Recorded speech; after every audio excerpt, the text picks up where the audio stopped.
찬송가 1장 만복의 근원 하나님을 함께 부르심으로 2023년 2월 27일 월요일 새벽 예배를 시작합니다.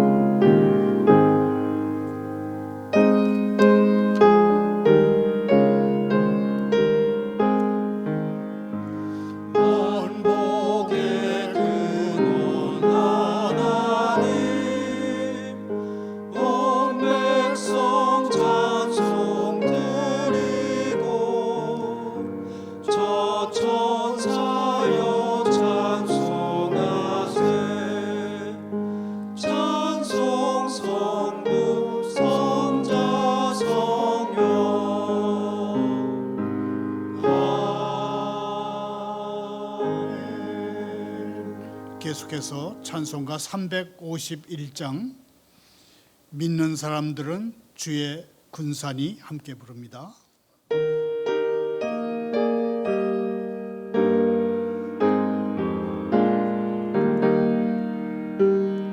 믿는 사람들은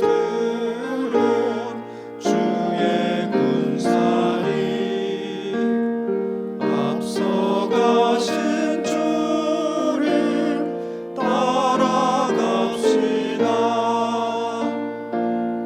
우리 대장계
오늘 새벽에 보실 하나님의 말씀은 사무엘상 17장 41절부터 49절까지입니다. 교독합니다.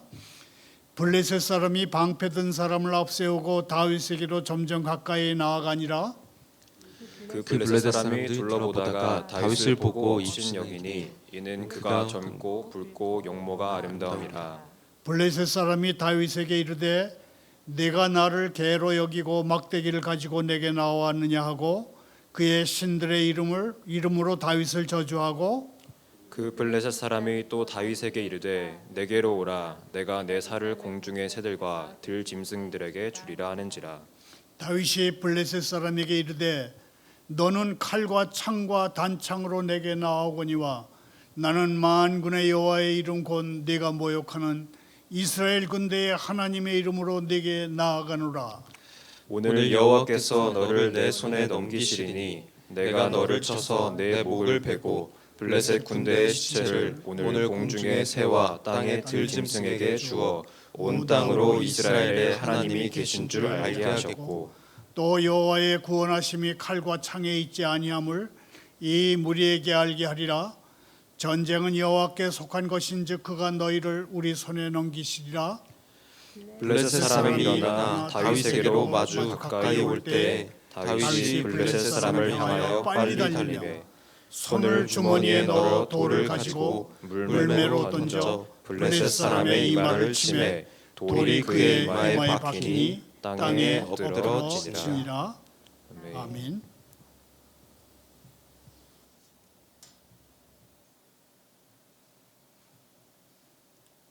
하나님 아버지, 순종이 제사보다 낫다 하신 주님, 말씀을 거역하는 죄스러운 습관에서 저를 해방시켜 주십시오. 이제까지 들은 죄에 관한 거짓말에서 저를 자유롭게 해 주십시오. 제가 죄를 현실 그대로 볼 수 있도록, 죄가 기쁨이나 목적을 줄 수 없는 죽은 것으로 볼 수 있도록, 죄 주변에 어른거리는 모든 매력을 제 상상 속에서 제거해 주십시오. 예수님의 이름으로 기도하옵나이다. 아멘. 오늘의 설교 부제목은 그분은 단지 좀비일 뿐이니입니다. 이 부제에는 소년 다윗을 겁박하는 블레셋의 장수, 키가 3m에서 2cm 모자라고 7kg이나 나가는 창을 들고 있는 골리앗처럼 우리가 현실에서 만나는 그분은 자신이 이미 죽었다는 것을 모르는 좀비일 뿐이다 하는 그런 의미가 들어 있습니다. 설교 중에는 우리 대한민국이 절체절명의 위기에 처했을 때 경험한 전쟁은 하나님께 속한 것이라는 역사적인 사실을 되돌아보도록 하겠습니다. 우리는 유엔의 인정을 받아서 대한민국을 건국할 때,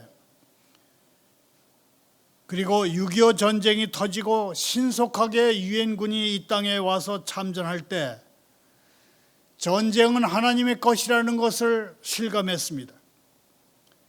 오늘 성경 본문은 사울 왕이 이끄는 이스라엘과 사울 왕이 이끄는 블레셋과 사울 왕이 이끄는 이스라엘과 장수 골리앗을 앞세운 블레셋의 싸움터에 소년 다윗이 나타남으로 지난 40일 동안의 심리전이 끝나는 장면으로 시작합니다.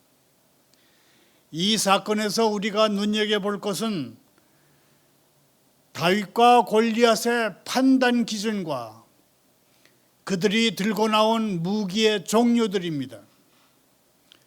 골리앗의 눈에 비친 다윗의 모습은 결코 용감한 군사의 모습이 아닙니다. 골리앗의 눈에 비친 다윗은 용사이기에는 그가 젊고 붉고 용모가 아름다웠습니다. 10대 소년 다윗의 등장은 골리앗의 입장에서는 어이없는 일이었습니다. 지난 40일간 이스라엘군이 준비해서 내세운 장수가 고작 이 곱상하게 생긴 소년이란 말인가? 골리앗은 이 정도라면 쉽게 이길 수 있을 것이라는 자신감보다는 이놈들이 나를 무시해도 분수가 있지 하는 그 어떤 모멸감에 휩싸였던 것 같습니다. 골리앗은 요즘 우리나라 정치 상황에 견주면 그분입니다. 언론도 함부로 그의 성명을 들먹이지 못하는 그 사람입니다.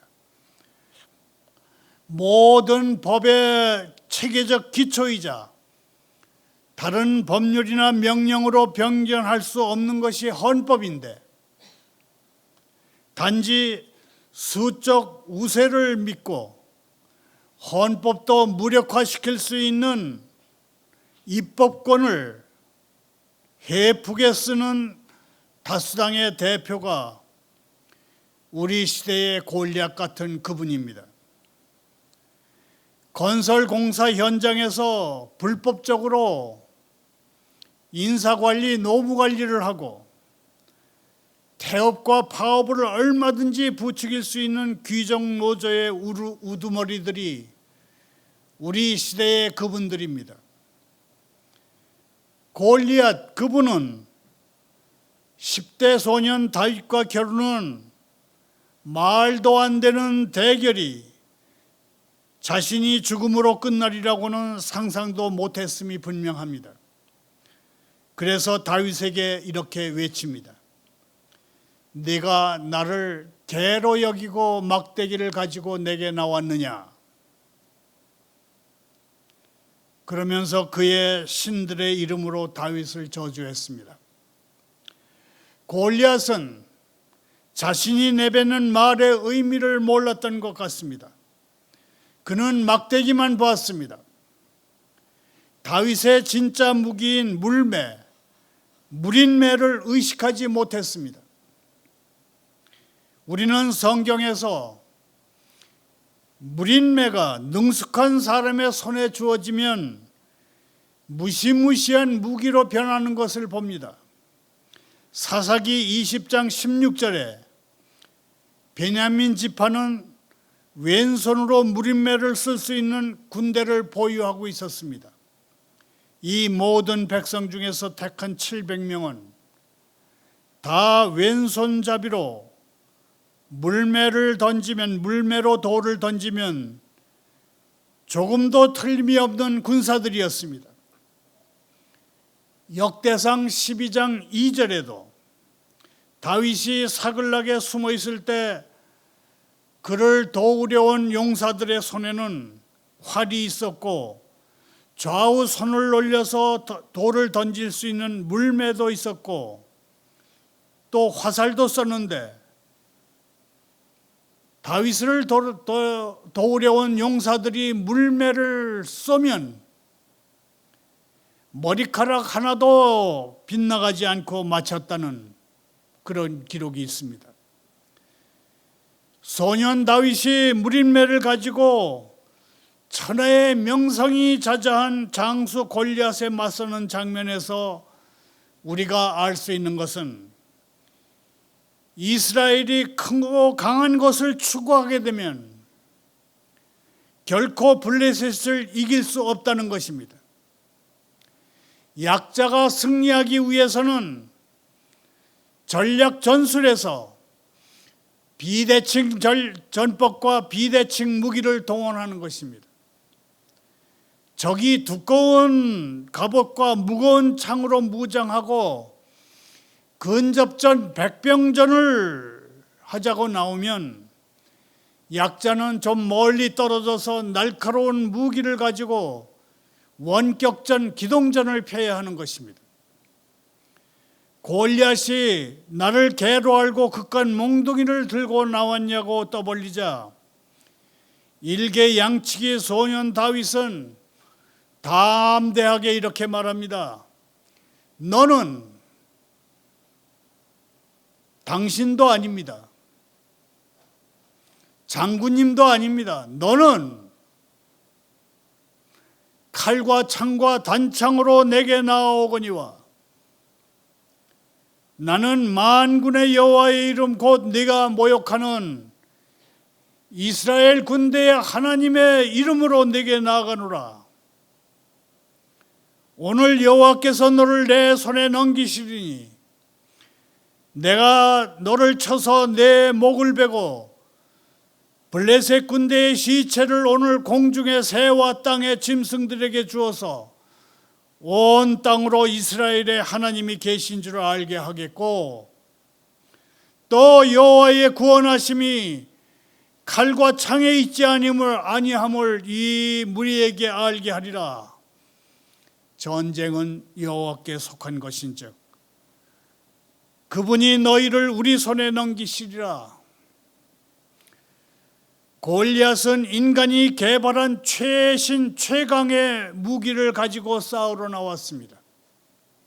그러나 다윗은 여호와의 이름, 하나님의 성명이라고 하는 영적 무기를 가지고 그를 대적하러 나왔습니다.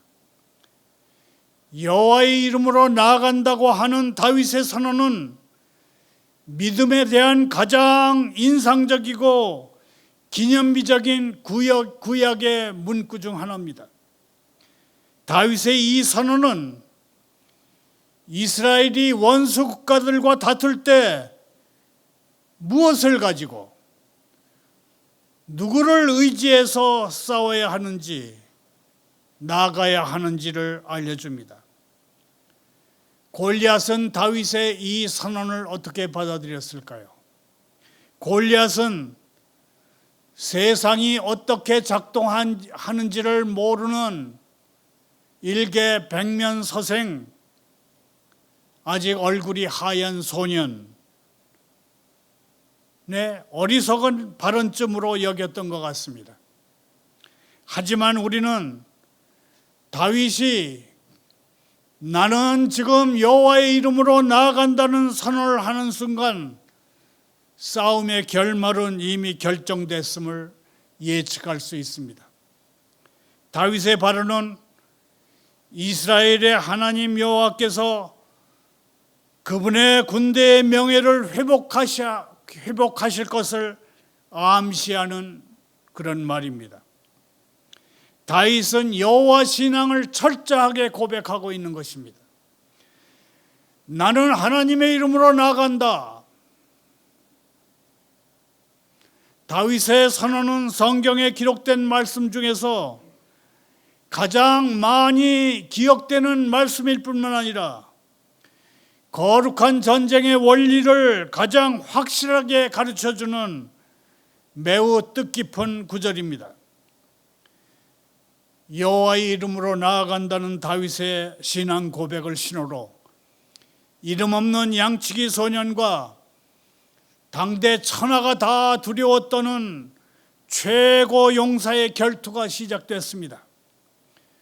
블레셋 사람이 일어나서 다윗에게로 마주 가까이 올 때 다윗이 블레셋 사람을 향하여 빨리 달리며 손을 주머니에 넣어 돌을 가지고 물매로 던져 블레셋 사람의 이마를 치매 돌이 그의 이마에 박히니 땅에 엎드러지니라.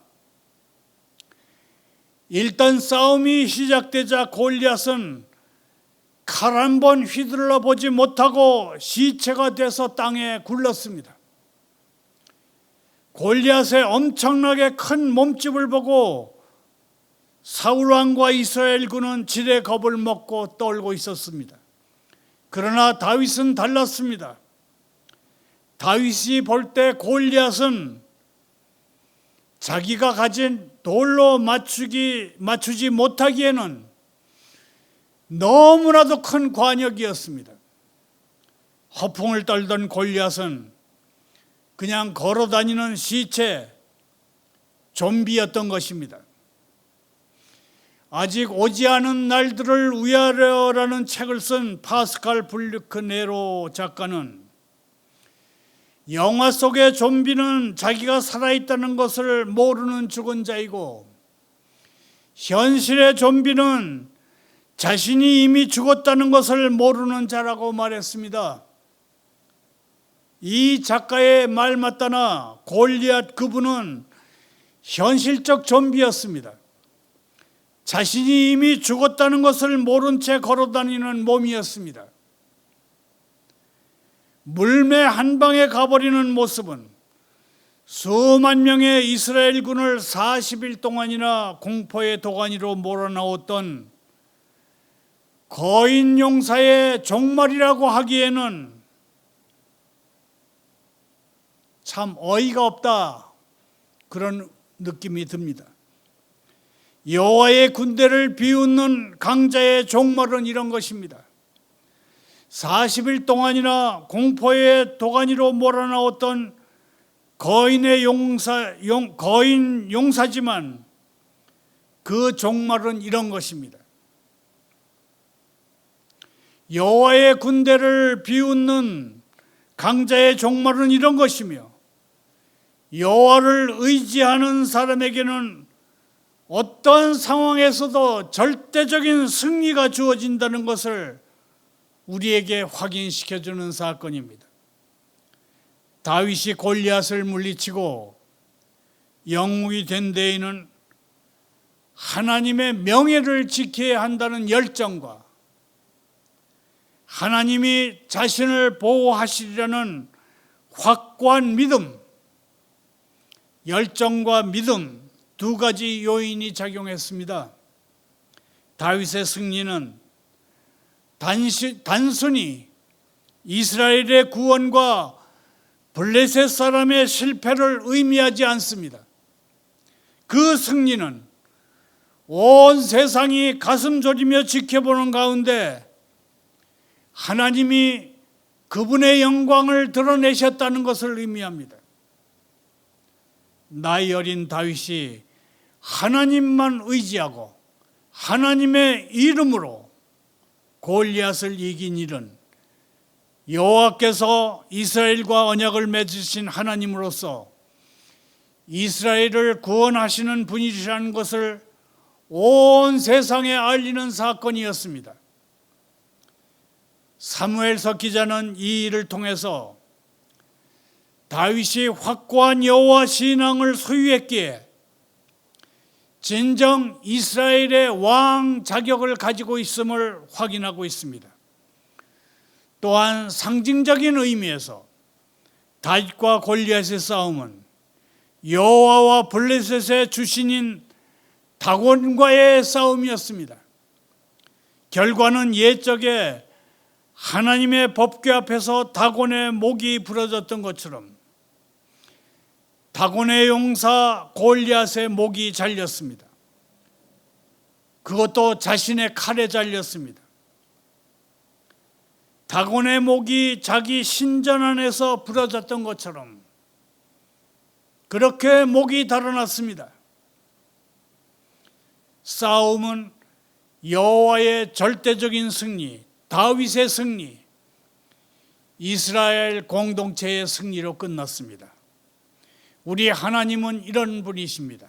말을 맺습니다. 사무엘상 17장 47절을 다시 읽겠습니다. 또 여호와의 구원하심이 칼과 창에 있지 아니함을 이 무리에게 알게 하리라. 전쟁은 여호와께 속한 것인즉 그가 너희를 우리 손에 넘기시리라. 여기서 우리 대한민국 역사에서 가장 위태로운 시기에 전쟁은 하나님께 속한 것임을 경험했던 역사적인 두 번의 사건을 되돌아보겠습니다. 1950년 6월 25일 북한 인민군 13만 5천 명이 소련이 제공한 탱크 244대를 앞세우고 쳐내려왔습니다. 아무런 준비가 되어 있지 않던 우리 국군으로는 막아낼 수 없는, 패퇴할 수밖에 없는 그런 전쟁이었습니다. 그나마 서울이 사흘 동안 적의 수중에 떨어지지 않은 것만으로도 대단하게 버텼다 그럴 수 있는 전쟁이었습니다. 6탄 용사들이 1사단 6탄 용사들이 수류탄을 들고 적의 탱커에 들어가서 그 안에 수류탄을 까놓고 화염병을 들고 가서 탱크에 다가가서 고무로 된 무한 궤도를 못 쓰게 만든 결과로 사흘간 서울이 함락되지 않을 수 있었습니다. 질 수밖에 없는 6.25 한국전쟁을 막아낸 것은 사무엘상 17장 47절 말씀 그대로 하나님이 이 나라를 지켜주셨기 때문입니다. 소년 다윗이 골리앗 앞에서 한 말처럼 전쟁은 여호와께 속한 것임을 보여주시는 전쟁이었습니다.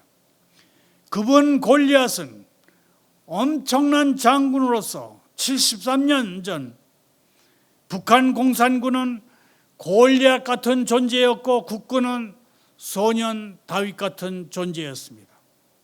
그때 다윗이 뭐라고 그랬습니까? 전쟁은 여호와께 속한 것인즉 여호와께서 너희를 우리 손에 넘기시리라. 여호와께서 다윗을 도우셨던 것처럼 6.25 전쟁에서도 하나님이 우리를 도우셨습니다.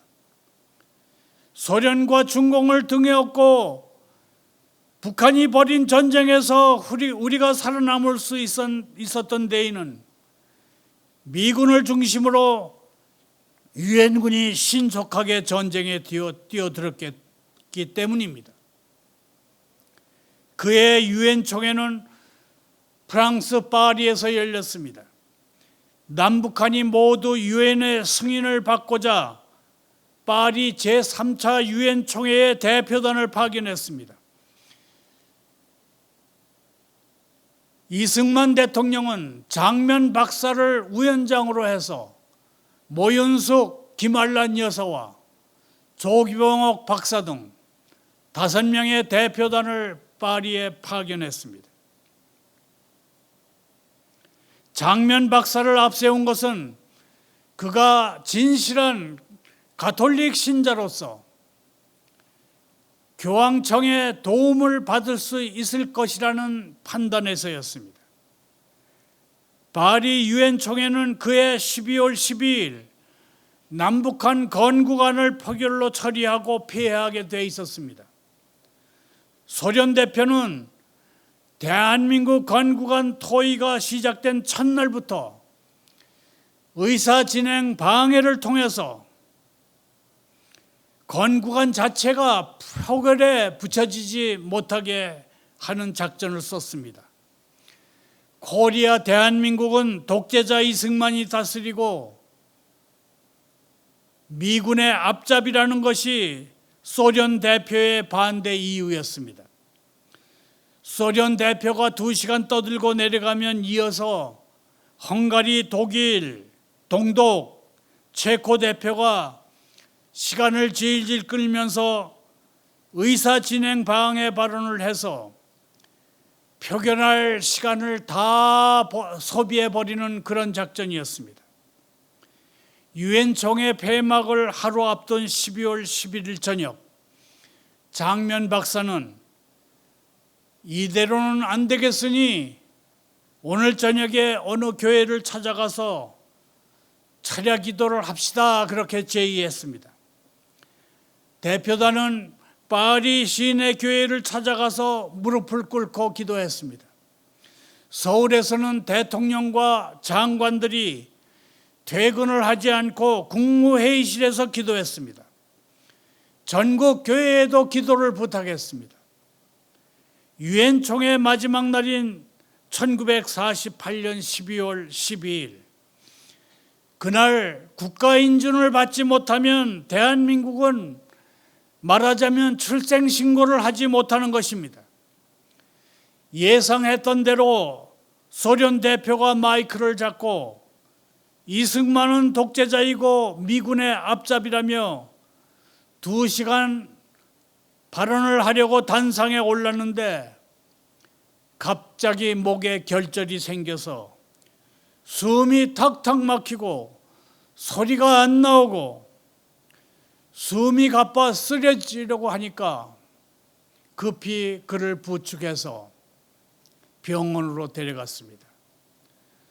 소련 대표가 2시간 떠들고 이어서 헝가리 동독 체코 대표가 시간을 끌기로 각본을 짜놨는데 소련 대표가 2시간 발언을 할 줄 알고 그 다음에 헝가리 대표는 2시간쯤 있다가 오려고 회의장 밖 커피숍에서 놀고 있었습니다. 그때 유엔 총회 사회자가 코리아 건국 인준에 다른 발언이 없느냐고 물었습니다. 장례는 조용했습니다. 사회자는 발언할 사람이 없으면 표결에 들어가겠다고 선언했습니다. 표결 결과